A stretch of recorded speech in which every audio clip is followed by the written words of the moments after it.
So when we talk about domain and range, we have to make sure we actually understand what the domain and the range actually are asking us, right?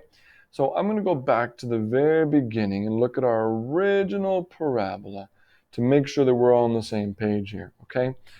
Domain, if you remember back to the very beginning of Math 1, we talked about how the domain of something, I'll write this up here in the corner, you don't necessarily have to, but the domain of something is your x values, right? And so what's interesting here is that when we look at our parabola, this parabola actually goes infinitely. It looks like it's primarily going upwards, but it's actually also going to the left, right? I know not on that arrow, but it's slowly moving to the left as well. And then as it's primarily going upwards on this side, but it's also going to the right. So here's the thing. It's going infinitely to the left and infinitely to the right. And even if you flipped it upside down, it would still do the same thing. So your domain is basically where it's going along the x-axis, and it is going infinitely in both directions. So domain is x, and it's going forever to the left and forever to the right. What in the world does that mean?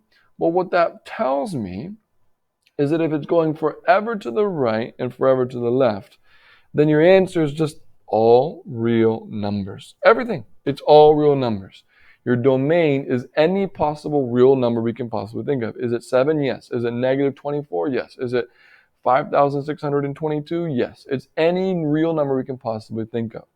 So this is honestly always your answer for domain of a parabola. Now, domain of a parabola, I didn't say domain of everything, just the domain of a parabola. So the domain of a parabola, no matter what, is always all real numbers.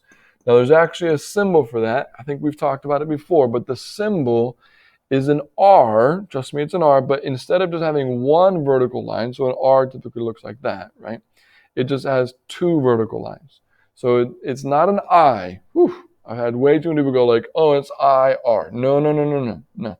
It's not IR. It is not IR. I repeat, it is not AR.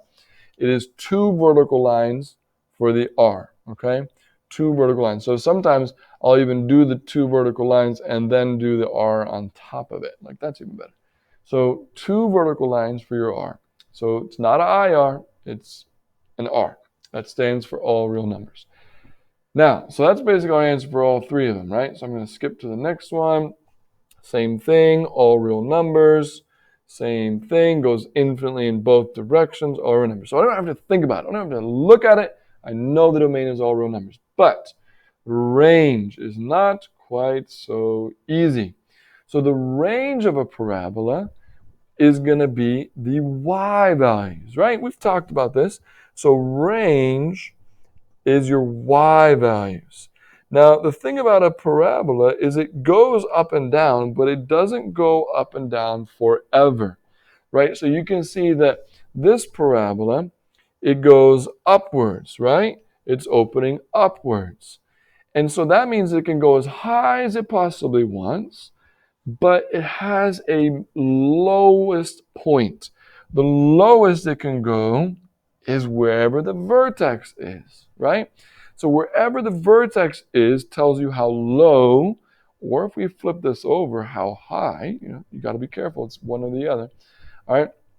How high or how low my vertex, my range can go. So what we do is we ask ourselves, is it opening up like this one is? Or is it opening down like I think our second one was? Let's see. Yeah, our second one was opening down, right? So you can see that this one went in a downward direction, so that opens downward.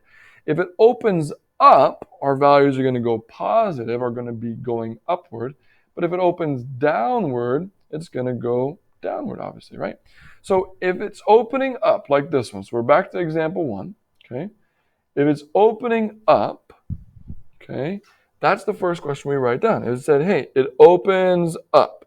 So if it opens up, what that tells me is that it's going to be increasing, which means it's going to be y is greater than, okay? Think about that for a second again, going back to the picture.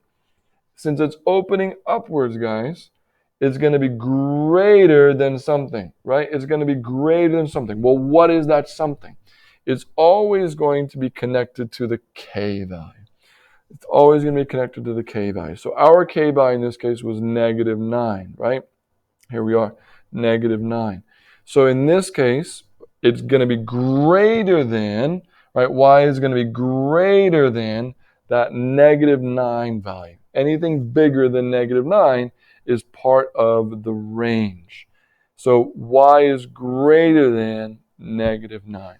So hopefully it's starting to click a little bit. That if it opens up, it's going to be greater than.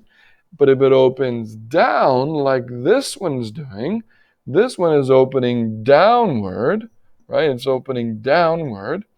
That means instead of being Y is greater than, it's going to be Y is less than or equal to, right? So if you look at it again, it's going downward, right? So it's going to be less than or equal to some number. And again, it's that k value.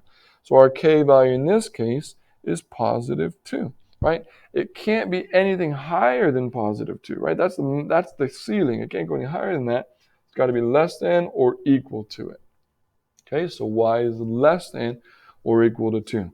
And so for that last example, hopefully you're seeing it already. This is opening upward, right? We're opening up, so it's Y is greater than or equal to. And where was my k value? Our k value was -4. So Y is greater than or equal to -4. All right, guys, that's our 3 examples.